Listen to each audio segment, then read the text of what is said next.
சின்ன மருமகள்ல அடுத்து என்ன நடக்க போகுதுன்னு வாங்க பார்க்கலாம். இங்க தமிழ் வந்துட்டு மலையில தொப்பு தொப்பா நனைஞ்சிட்டு வீட்டுக்கு வராங்க. இதை பார்த்தா அப்பத்தா வந்துட்டு, அடி லூசு சிரிக்கி, ஏண்டி இப்படி மலையில நனைஞ்சுக்கிட்டு வர, பிள்ளைய வயிற்றுல வச்சுக்கிட்டு இப்படி அடி வருவ, கீழே எதுவும் விழுந்துட்டேன்னா என்னத்துக்கு ஆகிறது, துண்டு எடுத்துட்டு வா அப்படின்னு சொல்லிட்டு அப்பத்தா தமிழுக்கு தலையெல்லாம் துவட்டி விட்டுட்டு தமிழுக்கு சாம்பிராணி காட்டிக்கிட்டு இருக்காங்க. அப்பந்தான் பார்த்தா சேது வராரு. சேது வரவும், கிளவி நீ என்ன பெரிய குடும்பத்து பொம்பளை மாதிரியா நடந்துக்கிற, இப்படி உட்கார்ந்து இந்த வேலையெல்லாம் நீ ஏன் பார்த்துக்கிட்டு இருக்க அப்படின்னு சேது கேட்குறாரு. உடனே அப்பத்தா வந்துட்டு, போடா உனக்கு என்ன, நான் தானே பார்க்குறேன், உன் வேலையை பார்த்துக்கிட்டு போ அப்படின்னு சொல்லிட்டு அப்பத்தா சொல்லிடுறாங்க. உடனே சேது வந்துட்டு அப்பத்தாவை முறைச்சி பார்த்துக்கிட்டு வீட்டுக்குள்ள போறாரு. தமிழ் தும்முறாங்க. பாத்தியாடி தும்முற பாத்தியா, உனக்கு சளி தான் பிடிக்க போகுது, பிள்ளைய வயிற்றுல வச்சிருக்க, ரொம்ப சிரமப்பட போற பாரு அப்படின்னு சொல்லிட்டு அப்பத்தா சொல்றாங்க.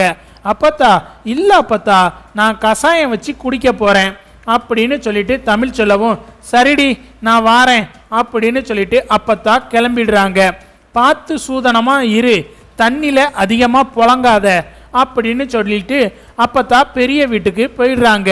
அடுத்து மலர் வந்துட்டு, என்ன தமிழே பார்த்து வர்றது இல்லையா, ஆட்டோ பிடிச்சிட்டு வந்திருக்கலாம்ல, இனிமேலாச்சும் பார்த்து சூதனமா வா தமிழே, சரியா, அப்புறம் உன் படிப்பெல்லாம் எப்படி போகுது அப்படின்னு சொல்லிட்டு தமிழ்கிட்ட மலர் கேட்கவும், அதெல்லாம் நல்லா போகுதுக்கா, என்னக்கா இன்னைக்கு காலையில் வீட்டில் எல்லாரும் ரொம்ப பரபரப்பாக இருக்கிற மாதிரி இருந்துச்சு அப்படின்னு சொல்லிட்டு தமிழ் கேட்கவும், அது ஒன்றும் இல்லை தமிழே, கண்மணியை இன்னைக்கு பொண்ணு பார்க்க வந்தாங்க, ஈஸ்வரி அத்தையோட தூரத்து சொந்தம் ஒருத்தவங்க இருக்காங்களாம், அவங்க கண்மணியை பார்த்து ரொம்ப பிடிச்சு போய் கண்மணியை பொண்ணு கேட்டு வந்தாங்க.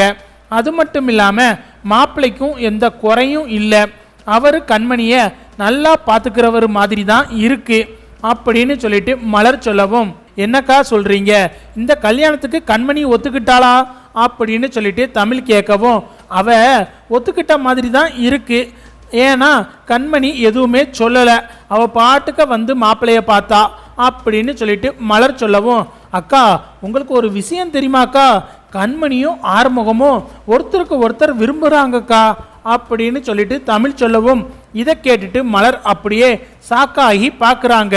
என்ன தமிழ் சொல்கிற அப்படின்னு சொல்லிட்டு மலர் கேட்கவும், ஆமாக்கா அன்னைக்கு ஒரு நாள் 2 பேரும் ஒருத்தருக்கு ஒருத்தர் நெருக்கமாக இருந்தாங்கக்கா, நான் பார்த்தேன் அப்படின்னு சொல்லிட்டு தமிழ் சொல்லவும், ஐயையோ இது மட்டும் பெரிய ஐயாவுக்கு தெரிஞ்சா பெரிய பிரச்சனை ஆயிருமே, இவ எப்படி ஆறுமுகத்தை போய் காதலிக்கிறா அப்படின்னு சொல்லிட்டு தமிழ்கிட்ட மலர் கேட்கவும், ஆமாக்கா ஆறுமுகம் தான் இப்போ திருந்திட்டான்ல, 2 பேரும் ஒருத்தருக்கு ஒருத்தர் விரும்புகிறாங்கக்கா, நான் அன்னைக்கே இதை வீட்டில் சொல்லுங்கன்னு சொன்னேன், ஆனால் இதை பற்றி இன்னமும் கண்மணி வீட்டில் சொல்லலை போல அப்படின்னு சொல்லிட்டு தமிழ் சொல்லவும், சரி என்னதான் நடக்குதுன்னு பார்ப்போம் அப்படின்னு சொல்லிட்டு மலர் அங்கேருந்து கிளம்பி போயிடுறாங்க. இந்த பக்கம் பார்த்தா ஈஸ்வரியும் சித்ராவும் ரொம்ப சந்தோஷமா இருக்காங்க. எம்மா நீ நினைச்சதை சாதிச்சிட்டம்மா, நம்ம இந்த கண்மணி கல்யாணத்தை வச்சு கோடி கோடியா பணம் சம்பாதிக்க போறோம், எப்படியும் கமிஷன் காசு மட்டும் பல லட்சம் வரும்லாமா அப்படின்னு சொல்லிட்டு சித்ரா சொல்லவும், என்னடி லட்சக்கணக்கில் பேசிக்கிட்டு இருக்க, கோடிக்கணக்கில் வரும்டி, கோடிக்கணக்கில்.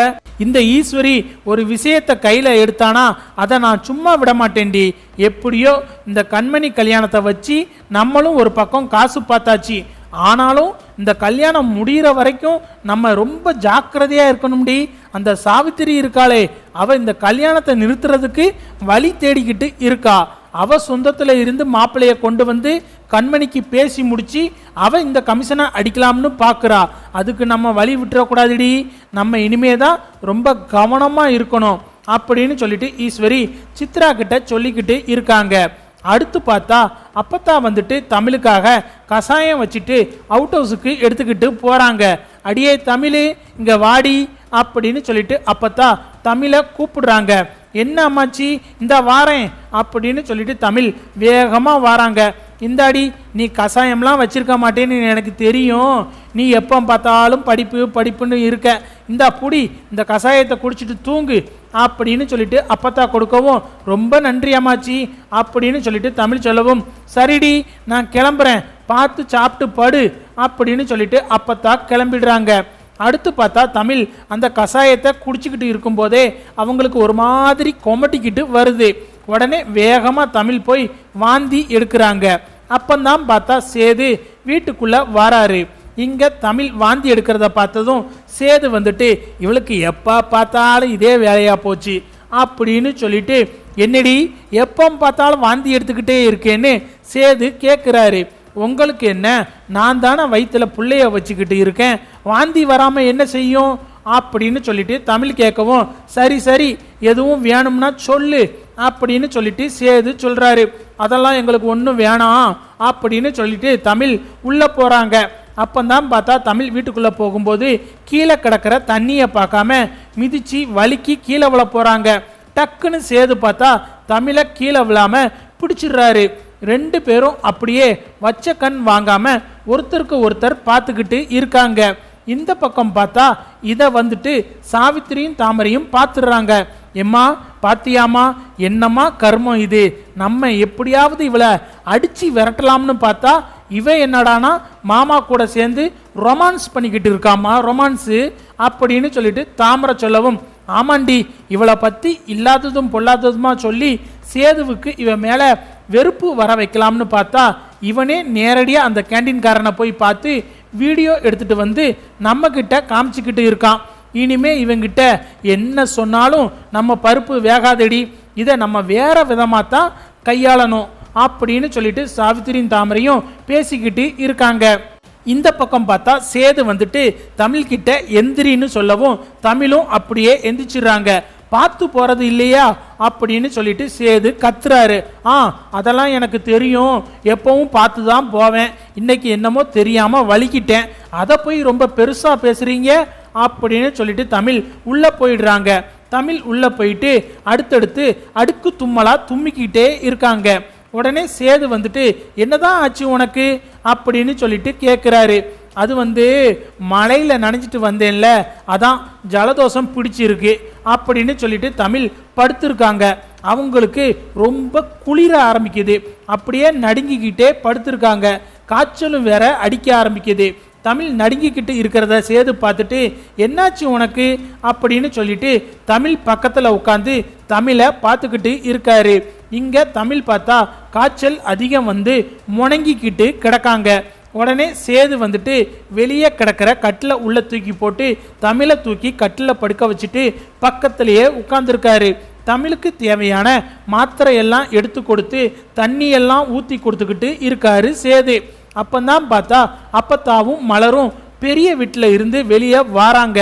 இங்கே சேது வந்துட்டு தமிழ் செல்வியை ரொம்ப அக்கறையாக பார்த்துக்கிட்டு இருக்கிறத பார்த்த அப்பத்தா வந்துட்டு மலர்கிட்ட, பாத்தியாடி பொண்டாட்டிக்கு ஒன்றுனதும் சேது துடிச்சு போயிட்டான் பாரு, இப்படி தாண்டி இருக்கணும், மனசில் பாசமெல்லாம் இருக்கு, அப்பப்போ அதை வெளிக்காட்ட மாட்டேங்கிறான், வரட்டு கௌரவம்டி அவனுக்கு, இவனுக்கெல்லாம் இப்படி தனியாக இருந்தால் தான் சரிப்பட்டு வரும், பாத்தியா பொண்டாட்டிக்கு பக்கத்திலேயே உட்காந்துருக்கான் அப்படின்னு சொல்லிட்டு அப்பத்தா சொல்லவும், எப்படியோ அம்மாச்சி ரெண்டு பேரும் ஒன்று சேர்ந்தாங்கன்னா சரிதான் அப்படின்னு சொல்லிட்டு மலரும் சொல்கிறாங்க.